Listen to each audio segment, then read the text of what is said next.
Балуан. Естелік. Қажекең жер шарының 24 елін аралап, олардың балуандарымен белдескен. Алтыны бар, күмісі бар, барлығы 48 медаль алған. Медальдарын ені 1,5 қарыс қызыл масаты матаға тағып, кеудесін айналдыра асынып алатын болған. Ол 1905 жылы Қытай еліне барады. Бұл сапарға Ресейден 18 балуан қосылған еді. Құрамында Поддубный болмайды. Қажекең ресейлік балуан Поддубныймен бірге жүріп күресетін. Жол жүрерінде Поддубный оған: Қажымұқан, қасыңдағы серіктерің сенімді жігіттер.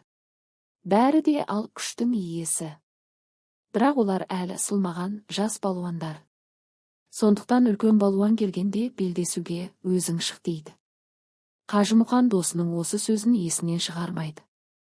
Сайыс Харбин қаласында өтеді. Оған 30-ға жуық балуан жиналып күш сынасады. Алғашқы күнгі бірер күрестің өзі Ресей балуандарының басымдылығын көрсете бастайды. Арада бірер күн өткен соң кілемге Саракики дейтін балуан шығып, ажал күресіне түсетінін айтады. Жапондар оны jiu-jitsu дейді екен. Ресей балуандары бұл күрестен бейхабар еді. Сондықтан ешкім белсеніп ортаға шыға қоймайды. Саркикен болса кілем үстінде жүріп алады. Төреші де қайта жар салады.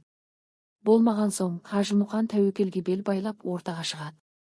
Әу дегеннен Саркикен мысықша қимылдап, балуанды айнала жүреді. Өзіне беймәлім күрестің сырын бағдарлаймын дегенше, Қажымұқанның бір жақ бетімен ерні жұлынып қан сорғалайды. Саркикен мысықша атылып тиген жерін пышақша тіліп қақ айырады екен. Екінші рет қоңырау соғылғанда Қажымұқан ашуға булығып, шындап қайратына мінеді. Денесінің ауырғанын елеместен Саркикенді желкесінен бір қойып қалады. Жапон балуаны жеңіліс табады. Цирк іші лезде айқай-шуға толып, жапондар қарсылық көрсете бастайды.